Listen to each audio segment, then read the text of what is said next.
नारायणं निखिलपूर्णगुणैकदेशं अशोद्भवादितमशेषविशेषतोऽपि वन्द्यं सदा प्रियतमं मम सन्नमामि। ॐ सातो तमेव शास्त्रप्रभवं प्रणम्य जगद्गुरूणां गुरुमञ्जसैव विशेषतो मे परमाख्यविद्या व्याख्यां करोम्यन्वपि चाहमे।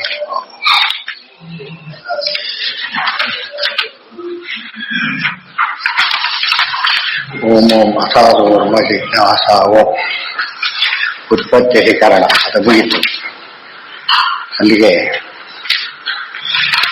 ಏನ್ವತ್ತೀಗ ಇಲ್ಲಿ ಪಂಚರಾತ್ರದ ಬಗ್ಗೆ ಮುಖ್ಯವಾದ ಅಂಶ ಏನೀಗ, ಒಬ್ಬ ಸ್ತ್ರೀಯಿಂದ ಸೃಷ್ಟಿ ಸಾಧ್ಯ ಇಲ್ಲ. ಆದ್ದರಿಂದ ಯಾವುದೇ ಶಕ್ತಿ ಸ್ತ್ರೀ ದೇವತೆ ಸರ್ವೋತ್ತಮರಾಗಿತ್ತು, ಜಗಜ್ಜನ್ಮಾದಿ ಕಾರಣಗಳಿಗೆ ಸಾಧ್ಯ ಇಲ್ಲ ಅಂತ ಹೇಳಿ. ಅದಾದ ಮೇಲೆ ಬೇರೆಯವರು ಏನ್ ಮಾಡಿದ್ರೆ ಕರ್ತನ ಇದು ಪಂಚರಾತ್ರದ ಪ್ರಾಮಾಣ್ಯವನ್ನು ನಿರಾಕರಣೆ ಮಾಡುತ್ತೆ ಅಂತ ಒಬ್ಬರು ಬರೆದ್ರೆ, ಪಂಚರಾತ್ರದ ಪ್ರಾಮಾಣ್ಯ ಸ್ಥಾಪನೆ ಮಾಡುತ್ತೆ ಅಂತ ಮತ್ತೊಬ್ರು. ಎರಡೂ ಅಲ್ಲ, ಪಂಚರಾತ್ರಕ್ಕೂ ಇದಕ್ಕೂ ಅಧಿಕರಣಕ್ಕೂ ಸಂಬಂಧ ಇಲ್ಲ. ಅದನ್ನೇನು ಬಂದು ಹೇಳ್ತಾರೆ. ಏನಂತ ಹೇಳಿದ್ರು, ಮುಖ್ಯವಾಗಿ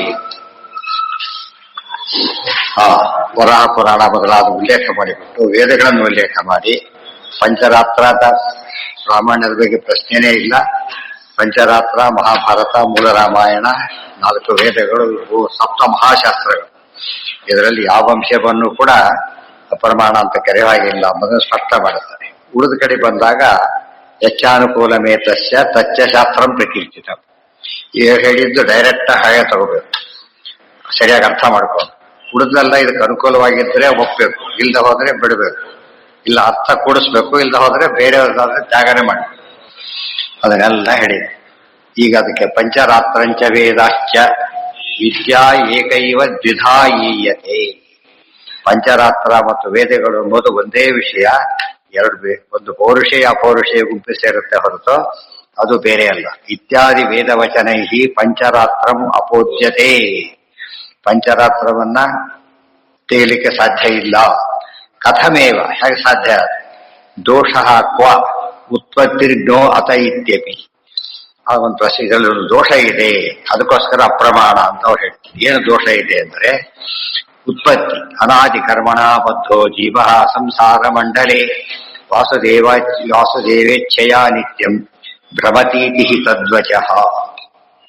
ಸಹಿ ಸಂಸಾರ ಸಾಧಿತ್ವಂ ಪಂಚರಾತ್ರೋದಿತಂ ಕ್ವಚಿತ್ ಜೀವಾಭಿಮಾನಿ ಶೇಷಸ್ಯ ನಾಮ್ನಾ ಸಂಕರ್ಷಣಸ್ಯತು. ಅಲ್ಲೇನಿದೆ, ಸಂಕರ್ಷಣಾತ್ ಜೀವೋ ನಾಮ ಜೀವೋ ಜಾಯತೆ ಅಂತ ಬಂದಿದೆ. ಜೀವ ಹುಟ್ಟುತ್ತಾನೆ ಅಂತ ಬಂದಿದೆ. ಜೀವ ಹುಟ್ಟುತ್ತಾನ? ಜೀವ ಹುಟ್ಟೋದೇ ಇಲ್ಲ. ಆದ್ರಿಂದ ಏನು ಸುಳ್ಳು ಹೇಳಿದೆ ಪಂಚರಾತ್ರ, ಆದ್ರಿಂದ ಅಪ್ರಮಾಣ ಅಂತ ಹೇಳಿ. ಇದು ದೊಡ್ಡ ಕಾರಣ. ಅವರು ಇಡೀ ಮತನೇ ಆಗಿದ್ರೆ ಈ ಕಾರಣ ಕೊಟ್ಟು ಸರಿಯಲ್ಲ, ಆದ್ದರಿಂದ ಒಪ್ಲಿಕ್ಕೆ ಸಾಧ್ಯ ಇಲ್ಲ ಅಂತ. ಆ ಜೀವನ ಕಾನ್ಸೆಪ್ಟೇ ಅವರಲ್ಲಿಲ್ಲ ಇರ್ಬೇಕು ಅನ್ಬೇಕಾದ್ರೆ ಒಬ್ಬ ಸೃಷ್ಟಿಯಾಗಿ ಎಲ್ಲ ಪ್ರಸಂಗನೇ ಬರೋದಿಲ್ಲ. ಅದಕ್ಕೆ ಹೇಳ್ತಾರೆ ಹಾಗಲ್ಲ. ಅನಾದಿ ಕರ್ಮಣ, ಪಂಚರಾತ್ರ ಸ್ಪಷ್ಟ ಹೇಳ್ತಾ ಇದೆ. ಅನಾದಿ ಕರ್ಮಣ ಬದ್ಧೋ ಜೀವ ಸಂಸಾರ ಮಂಡಲೆ ವಾಸುದೇವೇಚ್ಛೆಯ ನಿತ್ಯಂ ಭ್ರಮತಿ ತದ್ವಚ. ಪಂಚರಾತ್ರ ಸ್ಪಷ್ಟ ಹೇಳ್ತಾ ಇದೆ. ಅನಾದಿ ಕರ್ಮದಿಂದ ಬದ್ಧನಾದ ಅನಾದಿಯಾದ ಜೀವ ಪರಮಾತ್ಮನ ಇಚ್ಛೆಯಿಂದ ಈ ಸಂಸಾರದಲ್ಲಿ ತೊಳಲ್ತಾನೆ, ಯೋಗ್ಯನ ಉದ್ಧಾರ ಆಗ್ತಾನೆ ಆದ್ರೆ ಇಲ್ಲ. ಅಷ್ಟೇ ಹೊರ ಸ್ಪಷ್ಟವಾಗಿ ಅನಾದಿ ಅಂತ ಹೇಳಿರ್ಬೇಕಾದ್ರೆ ಯಾವುದೋ ಒಂದು ವಾಕ್ಯ ತಗೊಂಡು ಹಿಂದೂ ಮುಂದೆ ಇಲ್ದೇನೆ ಅರ್ಥ ಹೇಳಿದ್ರೆ, ತತ್ವಮಸಿ ಆಗೋಪ್ಪಿದ್ರಿ, ಅವಮರ್ಮಾಸಿ ಆಗೋಪ್ಪಿದ್ರಿ, ಹಿಂದೆ ಮುಂದೆ ಇಲ್ದೇನೆ ತಪ್ಪದು, ಅದು ಸರಿಯಲ್ಲ. ನಹಿ ಸಂಸಾರ ಸಾಧಿತ್ವಂ ಪಂಚರಾತ್ರೋಜಿತಂ ಕ್ವಚಿತ್. ಸಂಸಾರವನ್ನ ಸಾಧಿ ಪಂಚರಾತ್ರ ಎಳೆಯೇ ಇಲ್ಲ. ಜೀವಾಭಿಮಾನಿ ಶೇಷಸ್ಯ ನಾಮ್ನಾ ಸಂಕರ್ಷಣಸ್ಯತು ವಾಸುದೇವಾಜ್ಯನಿ ಪ್ರೋಕ್ತ ಪ್ರದ್ಯುಮ್ನಸ್ಯ ತತಸ್ತತ. ಅಲ್ಲಿ ಹೇಳಿರೋದೇನು, ವಾಸುದೇವ ಸಂಕರ್ಷಣಾತ್ ವಾಸುದೇವ ಅಂತ ಹೇಳ್ಬೇಕಾದ್ರೆ ವಾಸುದೇವನಿಂದ ಸಂಕರ್ಷಣ ಹುಟ್ಟಿದ ಅಂತ ಹೇಳಿದ್ರೆ ಅಲ್ಲಿ ಹೇಳ್ತಾರೆ. ಆಗ ಬಂದಿರೋದಿಷ್ಟೇ, ಅದು ಪ್ರೋಕ್ತ ಮೊದಲಿಗೆ ಬಂದಿದ್ದು ಜೀವಾಭಿಮಾನಿ ಶೇಷಸ್ಯ ನಾಮ್ನಾ ಸಂಕರ್ಷಣಸ್ಯ. ಅಲ್ಲಿ ಜೀವ ಅಂದ್ರೆ ಶೇಷದೇವರು ಅಂತ ಅರ್ಥ. ಸಂಕರ್ಷಣ ಜೀವಾಭಿಮಾನಿ ಶೇಷದೇವರು, ಕಾಲಾಭಿಮಾನಿ ಗರುಡದೇವರು. ಅದಕ್ಕೆ ಹೇಳಿದ್ದಾರಷ್ಟೇ. ಹುಟ್ಟುತ್ತಾರೆ ಅಂತ ಹೇಳಿದ್ರೆ ಬಂದಿದೆಯಲ್ಲ. ವಾಸುದೇವ ಬ್ರಹ್ಮದೇವರು, ವಾಸುದೇವ ಮಾಯಾ, ಜಯ ಸಂಕರ್ಷಣ ವಾಯುದೇವರು, ಮುಂದೆ ಬಂದಿದ್ದು ಇವರೆಲ್ಲ ಕೂಡ ಶೇಷಾದಿಗಳು ಇವ್ರ ಮಕ್ಕಳ ಹುಟ್ಟಿ ಬರ್ತಾರೆ ಅಂತ ಹೇಳಿರೋದ್ರಿಂದ ಆ ಹುಟ್ಟು ಹೇಳಿದ್ದಾರೆ ಹೊರತು ಇದು ಹಾಗೆ ವಸುದೇವನ ಮಗ ಕೃಷ್ಣ ಅಂತ ಹೇಳಿದ್ರಿಂದ ಭಾಗವತ ಪ್ರಮಾಣ. ವಸುದೇವನ ಮಗ ಕೃಷ್ಣ ಅಂತ ಹೇಳಿದ್ರೆ ಅಲ್ಲ. ಒಂದು ಈ ರೀತಿ ಹೇಳಿದ್ರೆ ಅರ್ಥ ಏನು? ಒಂದು ವಾಕ್ಯ ಹೇಳ್ಕೊಂಡು ಆ ದೊಡ್ಡ ಇಶ್ಯೂ ಮಾಡಿ ಅಪಾರ್ಥ ಮಾಡಿಕೊಂಡು ಇಡೀ ಪಂಚರಾತ್ರ ತೆಗೆದಾಕಲ್ಲ. ಯಾವ ಪಂಚರಾತ್ರವನ್ನ ಅತ್ಯಂತ ಪ್ರಮಾಣ ಅಂತ ಸ್ಮೃತಿ ಎಲ್ಲ ಒಪ್ಪಿದೆ, ಅದನ್ನ ಈ ಒಂದು ಕಾರಣದಿಂದ ಹೇಳೋದಾದ್ರೆ ಏನರ್ಥ? ನಹಿ ಸಂಸಾರ ಸಾಧಿತ್ವಂ ಪಂಚರಾತ್ರೋಜಿತಂ ಕ್ವಚಿತ್ ಜೀವಾಭಿಮಾನಿ ಶೇಷಸ್ಯ ನಾಮ್ನಾ ಸಂಕರ್ಷಣಸ್ಯತು ವಾಸುದೇವಾತ್ ಜನಿಹಿ ಪ್ರೋಕ್ತ.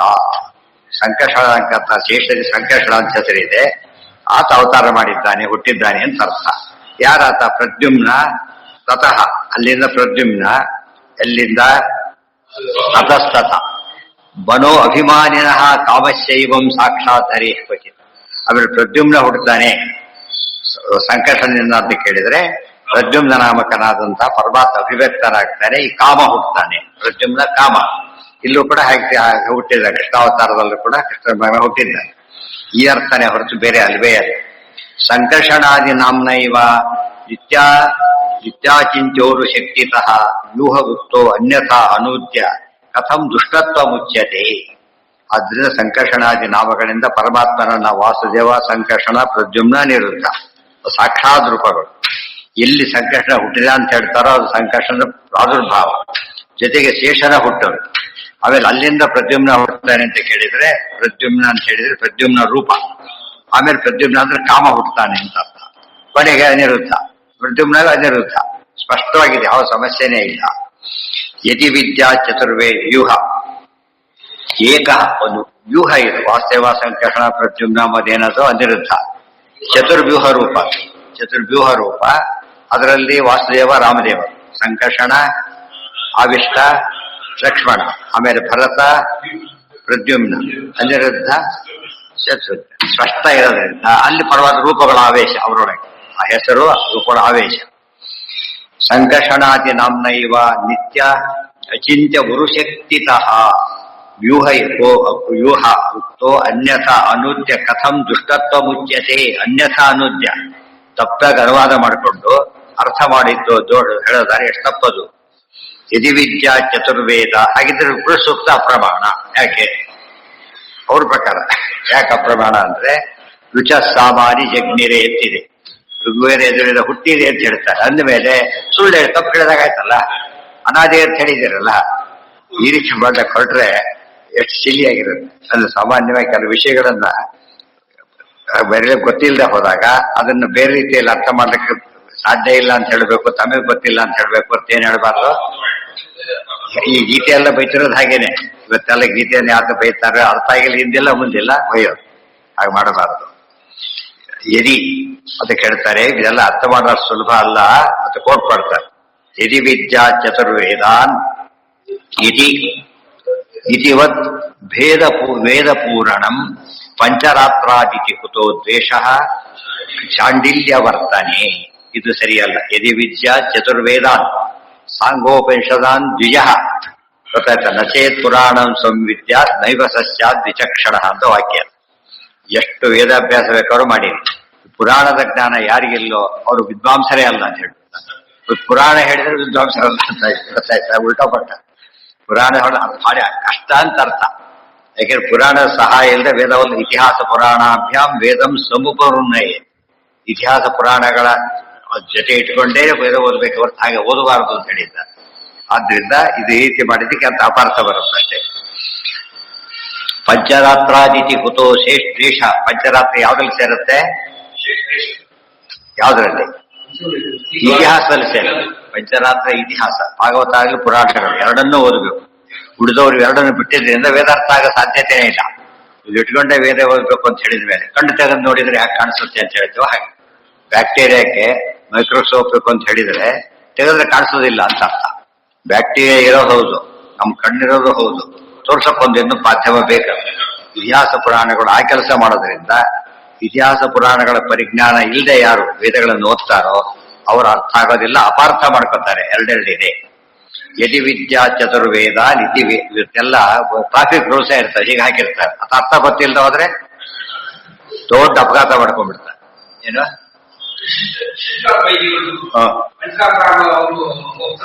ಹೋಗ್ತಾರೆ. ಅವ್ರು ಹೇಳ್ತಾರೆ ಇದು ಹಾಗೆಲ್ಲ ಸರಿಯಾಗಿ ಹೇಳಕ್ ಹೋಗ್ತಾರೆ, ಬಟ್ ಪ್ರಸಕ್ತಿನೇ ಇಲ್ಲ ಅದು. ಬಟ್ ಅವ್ರು ಹೇಳಿ ಸರಿಯಾಗಿ ಹೇಳೋದ್ರಲ್ಲಿ ಶೇಷ ಆಗಲ್ಲ, ಅವ್ರ ಕಾನ್ಸೆಪ್ಟೇ ಬೇರೆ. ಮತ್ತೆ ಸಂಕಷ್ಟ ಶೇಷ ಅಂತಾನೆ ಹೇಳ್ಬಿಡ್ತಾರೆ. ಸಂಕಷ್ಟ ಅಂದ್ರೆ ಮೊದಲು ಸಾಕ್ಷಾತ್ ಪರಮಾತ್ಮ, ಸಂಕಷ್ಟ ರೂಪದ ಶೇಷದೇವ, ಅವರೊಳಗೆ ಪರಮಾತ್ಮ ರೂಪ ಇದೆ. ಆ ರೀತಿ ಹೇಳ್ಬೇಕು ಹೊರತು ಏನಂತ ಹೇಳ್ಬಾರ್ದು. ಸಂಕಷ್ಟನೇ ಶೇಷ ಅಲ್ಲ, ಸಂಕಷ್ಟ ನಾರಾಯಣ, ಪ್ರದ್ಯುಮ್ನ ನಾರಾಯಣ, ಅನಿರುದ್ಧನು ನಾರಾಯಣ. ಏನು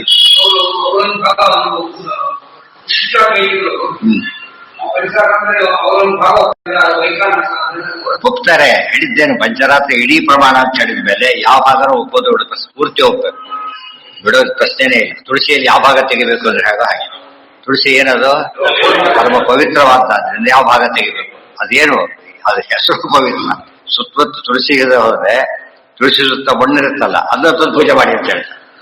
ಅಷ್ಟು ಮಹತ್ವ ಇದೆ. ದೊಡ್ಡ ತುಳಸಿ ಇದೆ, ದೊಡ್ಡ ತುಳಸಿ ಗಿಡ ಇದೆ, ಸುತ್ತ ಒಂದು ದೂರವರೆಗೂ ಅದಿಷ್ಟು ಮಡಿ, ಅಲ್ಲಿ ತೊಳ್ಕೊಂಡು ಹೋಗಬಾರದು, ಅಷ್ಟು ಪಾವಿತ್ರ ಹೇಳಿದ್ದಾರೆ. ಮತ್ತೆ ಯಾವ ಭಾಗ ತೆಗಿಬೇಕು ಅಂತ ಕೇಳಿದ್ರೆ ಹಾಗೋ ಪಂಚರಾತ್ರಗಳು ಹಾಗೆ ಪರಿಶುದ್ಧವಾದ ಗ್ರಂಥನ ಅದು ಸಪ್ತ ಸದಾಗಮದಲ್ಲಿ ಮಹಾಸದಾಗಮದಲ್ಲಿ ಸೇರ್ತಿರ್ಬೇಕಾದ್ರೆ ಅದರಲ್ಲಿ ಈ ಭಾಗ ಒಂದು ಅದೇನು ಒಂದು ಸರಿ ಇಲ್ಲ, ಎಲ್ಲವೂ ಸರಿ ಇಲ್ಲ. ಮತ್ತೆ ಒಂದು ಸರಿ ಇಲ್ಲ, ಅದೇ ಸರಿ ಇಲ್ಲ, ಫಸ್ಟ್ ಒಂದು ಸರಿ ಇಲ್ಲ, ಮತ್ತೆ ಸರಿಯಲ್ಲ. ಮತ್ತೆ ಅದರಿಂದ ಉಳಿದೆಲ್ಲ ಅಪ್ರಮಾಣ ಅಂತ ಕರಿಬಾರ್ದು. ಅದಕ್ಕೆ ಅದು ಹೇಳಿದ್ನಲ್ಲ ಗೀತಾ ಪ್ರಮಾಣ. ಯಾತಕ್ಕೆ ಚಂದ್ರನನ್ನ ನಕ್ಷತ್ರ ಅಂತ ಕರೆದಿದ್ದಾರೆ, ನಕ್ಷತ್ರ ಭಾವಿಶೇಷಿ ಅಂತ ಕರೆದ್ರಿಂದ ಆಗಿನ ಕಾಲ ಕೃಷ್ಣನ್ ಏನು ಗೊತ್ತಿದ್ದಿಲ್ಲ, ಚಂದ್ರ ನಕ್ಷತ್ರ ತಪ್ಪು ತಿಳ್ಕೊಂಡ್ಬಿಟ್ಟಿದ್ದ. ಈ ನಮಗೆ ಗೊತ್ತಾಗಿದೆ. ಅದ್ರಿಂದ ಗೀತೆ ಇಂಥ ಮಾಡಿದ್ರೆ ಏನ್ ಮಾಡೋದು, ಇಂಥ ಶಾಸ್ತ್ರ ಕೈ ಹಾಕಿಬಿಟ್ರೆ ಇದೇನು ವೈರ್ ತಂಬಿಟ್ಟು ಸತ್ತೋದಾಗ ಆಗತ್ತೆ. ವೈರ್ ತಾನೇ ನೋಡೋದಕ್ಕೆ ಕಾಣೋದೇ ಇಲ್ಲ. ಮುಟ್ಟಿದ್ರೆ ಇದೇನು ಮೈನ ಎಳಿಕೆ ಅಂತ ಮುಟ್ಟಿದ್ರೆ ಸತ್ತ, ಹಾಗೆಲ್ಲ ಮಾಡಬಾರ್ದು. ಆ ರೀತಿ ಕೈ ಹಾಕಿದ್ದೆ ದೊಡ್ಡ ಅನಾಹುತ ಕಾರಣ. ಓದ್ಬೇಕಾದವ್ರು ಓದ್ಲಿಲ್ಲ, ಹೇಳ್ಬೇಕಾದವ್ರು ಹೇಳಲಿಲ್ಲ, ಉಳಿದವ್ರ ಕೆಲಸ ಮಾಡಿದ್ರೆ ಮುಗಿಸ್ಬಿಟ್ರು. ಉಳಿದ ವಿಷಯ ಅದು ಸ್ವಲ್ಪ ಮ್ಯಾಥಮೆಟಿಕ್ಸ್ ಬಿಟ್ಟರೆ ಕೊಡ್ತಾ ಕಾಮೆಂಟ್ ನನಗೆ ಗೊತ್ತಿಲ್ಲ, ಫಸ್ಟ್ ಏನು ನನಗೆ ಗೊತ್ತಿಲ್ಲ, ಸಬ್ಜೆಕ್ಟ್ ಅಲ್ಲ, ಅದು ಪ್ರಾಮಾಣಿಕತೆ. ಎಲ್ಲರೂ ಹೇಳಕ್ ಸಾಧ್ಯ ಇದೆಯಾ? ಸಂಸ್ಕೃತ ಬರುತ್ತೆ ಅನ್ನೋ, ಇಂಗ್ಲಿಷ್ ಬರುತ್ತೆ ಅಂತೇಳಿ ಎಲ್ಲ ಬುಕ್ ಓದಕ್ ಬರುತ್ತಾ? ಇಂಗ್ಲಿಷ್ ನಾವೆಲ್ಲೇ ಅರ್ಥ ಆಗಲ್ಲ ಸಾಮಾನ್ಯ ಓದೋರಿಗೆ. ಇದಂತೂ ಟೆಕ್ನಿಕಲ್ ಥಿಂಗ್ಸ್. ಅವು ಎಷ್ಟು ಲ್ಯಾಂಗ್ವೇಜ್ ಬಂದ್ರೆ ಉಪಯೋಗ ಏನಿದೆ ಅದರೊಳಗೆ. ಅದು ಬೇಕಾದ ಟೆಕ್ನಿಕಲ್ ಟರ್ಮ್ಸ್ ಗೊತ್ತಿರಬೇಕು, ಆ ಬಗ್ಗೆ ಬಹಳವಾದ ಪ್ರವೇಶ ಇರಬೇಕು. ಅದು ಬೇರೆ ಎಲ್ಲ ಕಡೆ ಹೋಗ್ತಾರೆ, ಶಾಸ್ತ್ರ ಬಂದಷ್ಟು ಎಲ್ಲರೂ ಕೈ ಹಾಕ್ಬೋದು ಅಂತ ಹೇಳ್ತಾರೆ, ತಪ್ಪು. ಅದಕ್ಕೆ ಹೇಳ್ತಾರೆ ಅತಃ ಪರಮಶಾಸ್ತ್ರೋರು ದ್ವೇಷಾತ್, ಗೊತ್ತಾಯ್ತಾ, ಉದಿತ ಮಾಸೋರೈ, ದೊಡ್ಡ ಶಾಸ್ತ್ರ ಇದು, ಹೇಳಿಬಿಟ್ರೆ ವಿಶ್ವಸರ್ವತ ಜಗತ್ತಿಗೆ ಗೊತ್ತಾಗ್ಬಿಡುತ್ತೆ ಎಂಬ ದ್ವೇಷದಿಂದ ಅದ್ರ ಬಗ್ಗೆ ಸೊಪ್ಪಾಗಿ ಸರಿ ಇಲ್ಲ ಅಂತ ಹೇಳಿದ್ದಾರೆ. ದೂಷಣಂ ಪಂಚರಾತ್ರಸ್ಯ ವೀಕ್ಷ ಶಾಂಡಿಲ್ಯ ಬರ್ತಾರೆ ಅಂತ ಅರ್ಧ ಜಗತ್ತಿಯ ನ್ಯಾಯ ಇದೆ. ಸ್ವಲ್ಪ ಆಗ ತಗೊಳ್ಳೋದು ಬಿಡೋದು, ಯಾವ ನ್ಯಾಯ ಇದು ಅಂತ ಸರಿಯಲ್ಲ.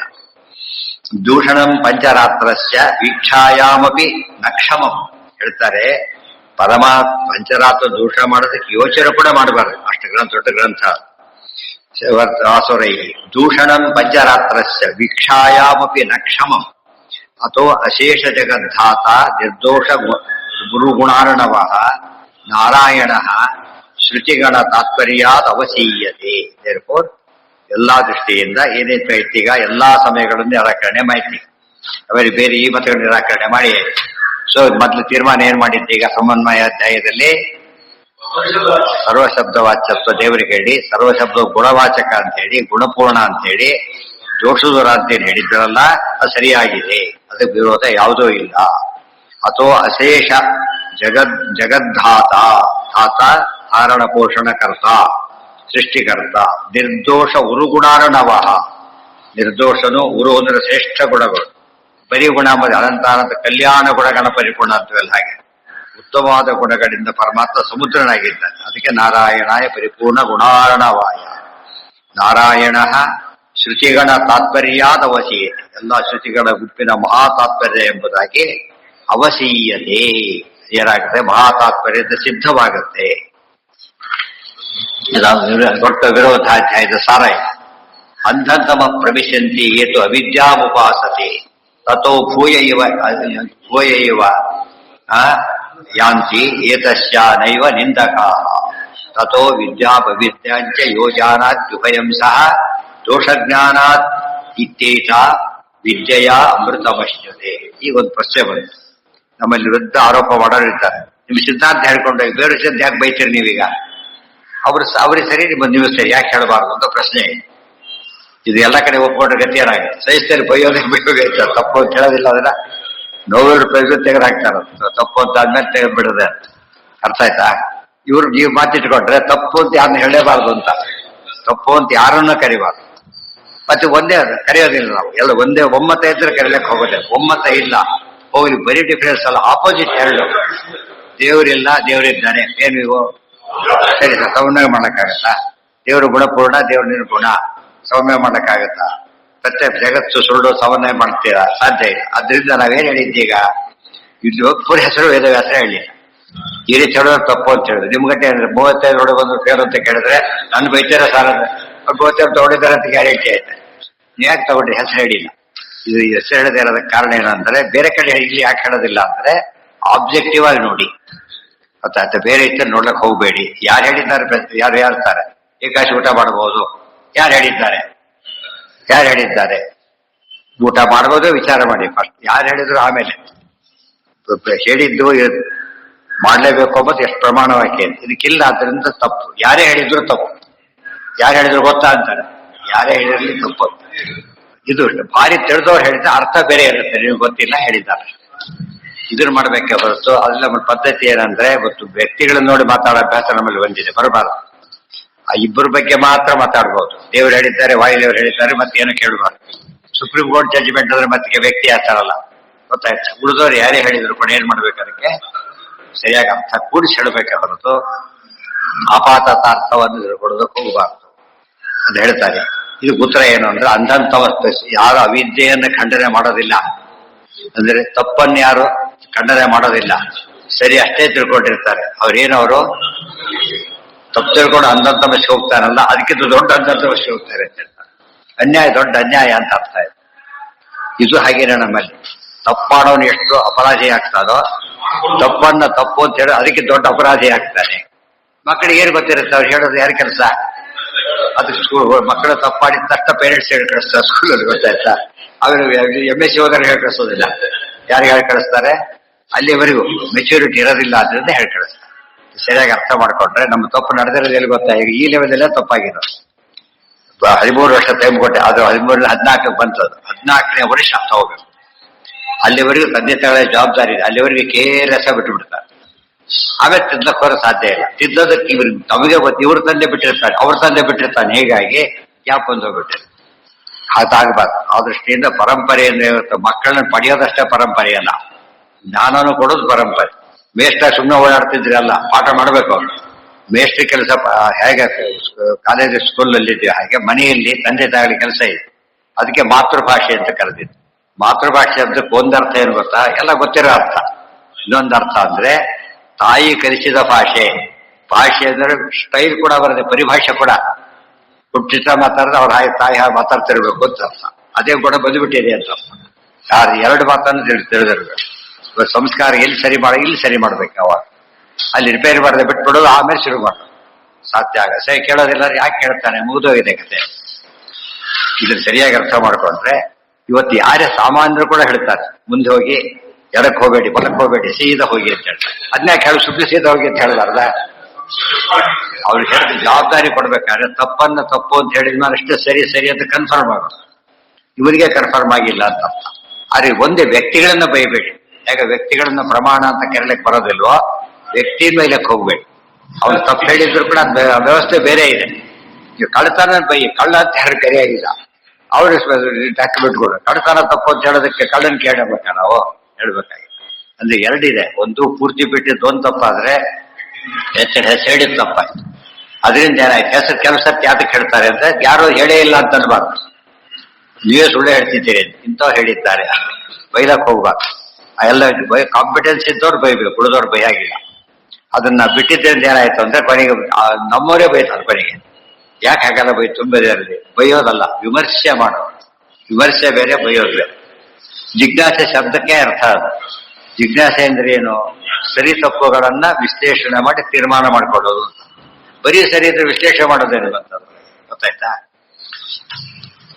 ಅಂಧಂತವ ಪ್ರವಿಶಂತಿ ಏತು ಅವಿದ್ಯಾಮುಪಾಸತೆ ತಥೋ ಭೂಯ ಇವ ಆಯಾಂತಿ ಏತಸ್ಯ ನೈವ ನಿಂದಕಾಹ. ಯಾತಸ್ಯ ಅಂದ್ರೇನು? ಅವಿದ್ಯೆಯನ್ನು ಯಾರು, ಅವಿದ್ಯೆ ಅಂದ್ರೆ ಮಿಥ್ಯಾಜ್ಞಾನ, ಮಿಥ್ಯಾಜ್ಞಾನವನ್ನು ಯಾರು ಖಂಡನೆ ಮಾಡೋದಿಲ್ಲ ಅವ್ರು ಅದಕ್ಕಿಂತ ದೊಡ್ಡ ಅಪರಾಧಿಗಳಾಗ್ತಾರೆ. ಇವತ್ತು ಪೊಲೀಸ್ ಇದ್ದಾರೆ, ಅವನು ಕಳ್ಳನ ಹಿಡಿದವರು ತಪ್ಪಲ್ವಾ? ಅಪಾಯಿಂಟ್ಮೆಂಟ್ ಯಾತಕ್ಕೆ ಅವರಿಗೆ? ಮತ್ತೆ ಪ್ರೊಟೆಕ್ಷನ್ ಕೊಡೋದ್ರು ತಪ್ಪು.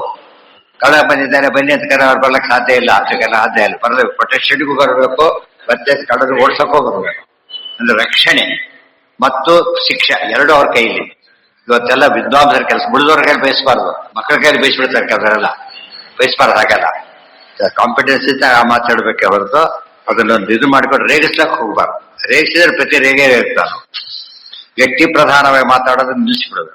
ಯಾರಾದ್ರೂ ತಪ್ಪು ಅವ್ರು ಮಾಡಿದ ಸರಿಯಾ, ಅವ್ರು ಏನ್ ಮಾಡಿದ್ದ ಹೇಳಿ ತಪ್ಪು, ಅವ್ರನ್ನ ಬೈಲಕ್ಕೆ ಹೋಗ್ಬೇಕು. ಅವಾಗ ನೋಡಿ ವ್ಯವಸ್ಥೆ ಬೇರೆ ಇದೆ. ಶಿಕ್ಷೆ ಕೊಟ್ಟಾಗ ಯಮದೇವರಲ್ಲ, ಡಿಪಾರ್ಟ್ಮೆಂಟ್ ಇದೆ. ತಪ್ಪ ಸರಿ ಅಂದ್ರೆ ಇದು ಹೀಗಿದ್ರೆ ತಪ್ಪು, ಹೀಗಿದ್ರೆ ಸರಿ. ಇದನ್ನ ಹೇಳೋದಕ್ಕೆ ಪ್ರತಿಯೊಬ್ಬರ ಕರ್ತವ್ಯ ಅದು, ಅವ್ರಿವ್ರದಲ್ಲ.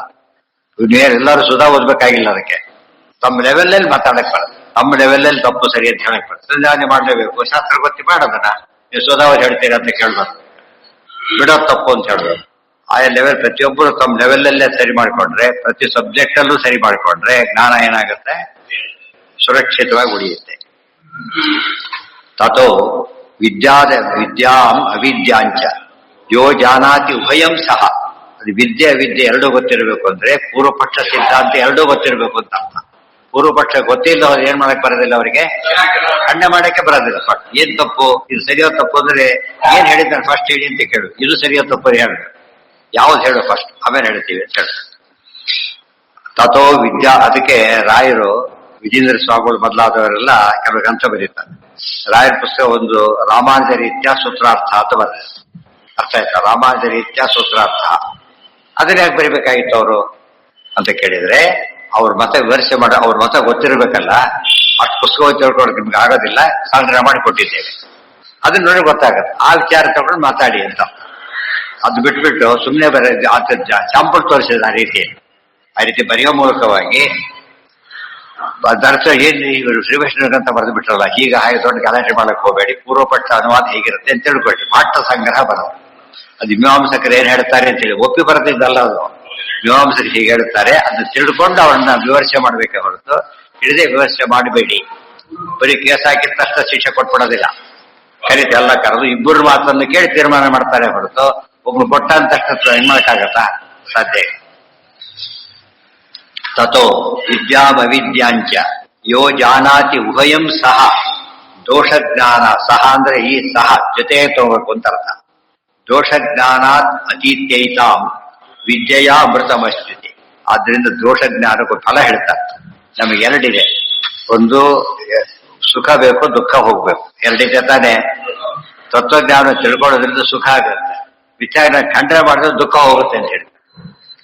ಎರಡು ಮುಕ್ತಿ ಎರಡು ಭಾಗ ಇದೆ. ಅನಿಷ್ಟ ನಿವೃತ್ತಿ, ಇಷ್ಟ ಪ್ರಾಪ್ತಿ. ವಿದ್ಯೆಯಿಂದ ಇಷ್ಟ ಪ್ರಾಪ್ತಿ, ಅವಿದ್ಯೆಯಿಂದ ಅನಿಷ್ಟ ಪ್ರಾಪ್ತಿ. ಸುವರ್ಣ ಯಾವುದು ಅಂತ ಗೊತ್ತಿಲ್ಲದೆ ವ್ಯಾಪಾರಕ್ಕೆ ಹೋದ್ರೆ ಅವ್ನು ಹಿತ್ತಾಡಿ ತಗೊಂಡು ಬರ್ತಾನೆ ಅಂತ ಗ್ಯಾರಂಟಿ. ಅದು ಇದು ಹಿತ್ತಾಡಿ ಅಲ್ಲ, ನೋಡೋದಕ್ಕೆ ಒಂದೇ ರೀತಿ ಕಾಣುತ್ತೆ, ಅಲ್ಲ. ಇದ್ರ ವ್ಯಾಲ್ಯೂ ಬೇರೆ, ಅದ್ರ ವ್ಯಾಲ್ಯೂ ಬೇರೆ. ಇದು ಕೆಜಿ ಗಟ್ಟಲೆ ತಗೊಂಡ್ರೆ ಅದ್ರ ಗ್ರಾಮ ಗಟ್ಟಲೆ ತಗೊಂಡ್ರೆ ಅಲ್ಲೇ ವಿಚಾರ ಶುರುವಾಗತ್ತೆ. ಆಗ ಅರ್ಥ ಆಗತ್ತೆ. ಆ ಹೇಳೋದು ಯಾತಕ್ಕೋಸ್ಕರ? ಧನದಲ್ಲಿ ಮೋಸ ಆಗಬಾರ್ದು, ಇಲ್ಲಿ ಜ್ಞಾನದಲ್ಲಿ ಮೋಸ ಆಗಬಾರ್ದು. ಆ ಧನಕ್ಕಿಂತ ದೊಡ್ಡ ಧನ ವಿದ್ಯಾಧನಂ ಸರ್ವಧನ ಪ್ರಧಾನ. ಅಲ್ಲಿ ಕಳ್ಕೊಂಡ್ರೆ ಭಾರಿ ಲಾಸ್ ಇದೆ. ಇವತ್ತು ಕ್ರಾಸ್ ಚೆಕ್ ಕಳ್ಕೊತಾನೆ, ದುಡ್ಡು ಕಳ್ಕೊತಾನೆ, ಎಷ್ಟು ವ್ಯತ್ಯಾಸ ಇದೆ. ಕ್ರಾಸ್ ಚೆಕ್ ಕಳ್ಕೊಂಡಾಗ ಏನ್ ಗ್ಯಾರಂಟಿ ಇದೆ ಒಂದು ಅವನಿಗೆ? ಯಾರು ತಗೊಂಡ್ರು ಗೊತ್ತಾಗೇ ಆಗತ್ತೆ. ಮತ್ತೆ ಅವ್ರಿಗೆ ಕೊಂಡೋಗಿ ಬರೋದು ಇಲ್ಲ, ಅವ್ರಿಗೆ ಗೊತ್ತಾಗತ್ತೆ, ಹಿಡಿಲಕ್ಕೆ ಬರೋದು. ಅದು ದುಡ್ಡಾದ್ರೆ ಬಿದ್ದು ಹೋಯ್ತಾಗ ಆ ಕ್ಯಾಟ್ ಮುಗಿಸ್ಕೊಂಡು ಕೊಟ್ಟು ಹೋಗಿ ಮುಗಿಸ್ಬಿಡ್ತಾರೆ. ಹಾಗೆ ಈ ಮಾತು ಅರ್ಥ ಮಾಡ್ಕೊಂಡಾಗ ಜ್ಞಾನದ ಮಹತ್ವವನ್ನ ಹೇಗೆ ಉಳಿಸ್ತು. ಅವಿರೋಧಾಧ್ಯಾಯ ಓದಿದ ಮೇಲೆ ತಪ್ಪಿನ ಯಾಕೆ ಖಂಡನೆ ಮಾಡ್ತೀರಿ ಅಂತ ಕೇಳಿದ್ರೆ ಅವ್ರಿಗೆ ಅರ್ಥ ಆಗಿಲ್ಲ ಅಂತ. ಅವಿರೋಧಾಧ್ಯಾಯ ಇರೋದೇ ಅದಕ್ಕೋಸ್ಕರ. ವ್ಯಕ್ತಿಗಳು ಪ್ರಧಾನ ಅಲ್ವೇ ಇಲ್ಲ. ಅವ್ರು ಏನ್ ಹೇಳಿದ್ದಾರೆ ಅದು ಸರಿಯೋ ತಪ್ಪು. ಸರಿ ಅಂತ ಹೇಳ್ಬೇಕಾದ್ರೆ ಪ್ರಮಾಣ ಕೊಡ್ಬೇಕು, ತಪ್ಪನು ಪ್ರಮಾಣ ಕೊಟ್ಟು ತಪ್ಪು ಅಂತ ಹೇಳ್ಬೇಕು. ಅದು ಖಂಡನೆ ಅಂದ್ರೆ ಬೈಯೋದು ಖಂಡನೆ ಅಲ್ಲೇ ಅಲ್ಲ, ವಿಮರ್ಶೆ. ಪ್ರಮಾಣ ಇದೆಯೋ ಇಲ್ಲೋ ಅಂತ ವಿಚಾರ ಮಾಡಿದ್ರೆ ಖಂಡನೆ ಆಗತ್ತೆ ಹೊರತು ಸುಮ್ಮನೆ ಮಾಡಿದ್ರೆ ಖಂಡನೆ ಆಗೋದಿಲ್ಲ.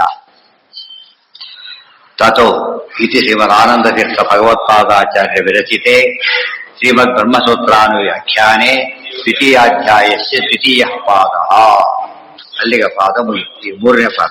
ನಾಳೆಯಿಂದ ಬುರ್ರಪ್ಪ, ನಾಳೆ ಪಾಠ ಇರೋದೆಲ್ಲ ನಾಳೆ. ಅದ್ರಲ್ಲಿ ಏನ್ ಬರುತ್ತೆ ಗೊತ್ತ, ಇದು ಮತ್ತೆ ವಿರೋಧ ಪರಿಹಾರ ಮಾಡ್ತಾರೆ. ಯಾವ ವಿರೋಧ ಅಂತ ಪ್ರಶ್ನೆ ಬರುತ್ತೆ ಹೇಳ್ತಾರೆ. ಪಂಚರಾತ್ರ ಅದಕ್ಕೆ ಯಾಕೆ ಹೆಸರು ಬಂತು ಅಂದ್ರೆ 5 ರಾತ್ರಿಯಲ್ಲಿ ಹೇಳಿದ್ದಾರೆ.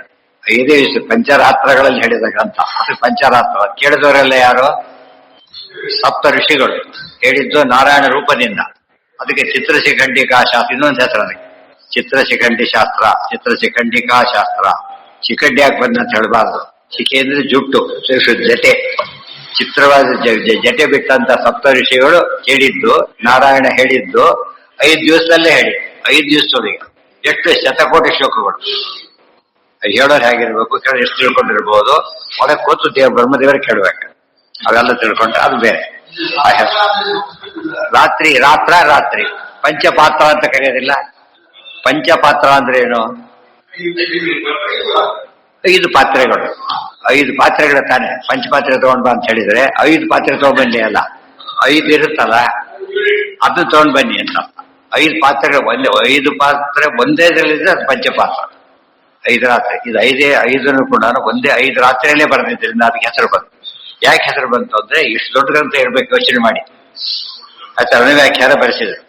4 ಜನಕ್ಕೆ ಸೈಮಿಲ್ಟೇನಿಯಸ್ ಆಗಿ ರೆಡಿ ಇದ್ದದ್ದು ಓದಕ್ ಬರಲ್ಲ.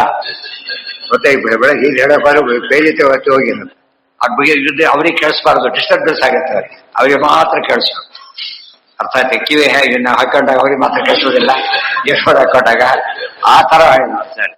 ಅವಾಗ ಏನ್ ಅನ್ಸುತ್ತೆ, ಎಷ್ಟು ದೊಡ್ಡ ಗ್ರಂಥ ಅದೇ ಆ ರೀತಿ ಬರೆಸಿರುತ್ತೆ. ಕೇಳೋ ವ್ಯವಸ್ಥೆನೇ ಇಲ್ಲ. ದಿಸ್ ಪ್ರೋಗ್ರಾಮ್ಗಳೇ ಇರೋದಿಲ್ಲ. ಗೊತ್ತಾಯ್ತಾ? ಮಧ್ವೀಜ ಪಾಠ ಪ್ರವಚನಗಳು ಪೂರ್ತಿ ಕಡಿಮೆ, ಪಾರಾಯಣ ಮಾಡಿ ಮುಗಿಸ್ಬಿಡ್ತಾರೆ. ಅದು ಯಾರಿಗೂ ತಿಳಿಯೋದಿಲ್ಲ ಪಾರಾಯಣ ಮಾಡ್ಬೇಕು. ಕೆಲವು ಸರಿ ಮಾಡೋರಿದ್ದಾರೆ, ತುಂಬಾ ಜನ ಮುಗಿಸ್ಬೇಕಷ್ಟೇ, ಮುಗಿಸೋದಲ್ಲ. ಅರ್ಥ ಮಾಡ್ಕೋ, ಕಿವಿ ಕೇಳಿಸ್ಬೇಕು. ಕೇಳಿದವರು ಎಲ್ಲೋ ಹೋಗ್ತಾರೋ ಕೇಳಿಬಿಟ್ಟಾರೆ ಎಷ್ಟು ಚೆನ್ನಾಗಿದೆ ನಾನು ಕೇಳಬೇಕು ಅಂತ ಬರ್ಬೇಕು. ಸದ್ಯ ಕೇಳಿಲ್ಲ ಪುಣ್ಯ ಅಂತ ಹೋಗ ಅಂದ್ರೆ ಅದು ವ್ಯವಸ್ಥೆ ಬೇಕು. ಅದೇ ನಮ್ಮ ವ್ಯವಸ್ಥೆ ಸಾಮಾನ್ಯವಾಗಿ ಆನ್ ಪೇಪರ್ ಸರಿ ಇರುತ್ತೆ, ಫಾಲೋ ಮಾಡೋದಿಲ್ಲ ಸರ್ಕಾರ ಅಂತ ಹೇಳ್ತೀವಲ್ಲ ಆ ತರ. ಹಾಗಾಗಬಾರ್ದು. ಹೇಳೋದು ಸರಿಯಾಗಿ ಹೇಳೋದು. ರಾಗ ತಪ್ಪು ಹೇಳಿದ್ರೆ ಸಿಟ್ಟು ಬರುತ್ತಾ ಇಲ್ವಾ? ಅದೇ ಹಾಡು ತಪ್ಪು, ಅಕ್ಷರ ತಪ್ಪಿಲ್ಲ, ರಾಗ ತಪ್ಪು ಹೇಳ್ತಾರೆ, ಸಿಟ್ಟು ಬರುತ್ತಾ ಇಲ್ವಾ? ಇದ್ರಲ್ಲಿ ಅಕ್ಷರಗಳಿಗೆ ತಪ್ಪು ಹೇಳ್ಬಿಟ್ರೆ ಕೋಪ ಬಂದೇ ಬರಲ್ಲ. ಹಾಗೆ ಮಾಡಬಾರ್ದು. ಅವಾಗ ಜ್ಞಾನ ಪ್ರಸಾರ ಆಗ್ಬೇಕು.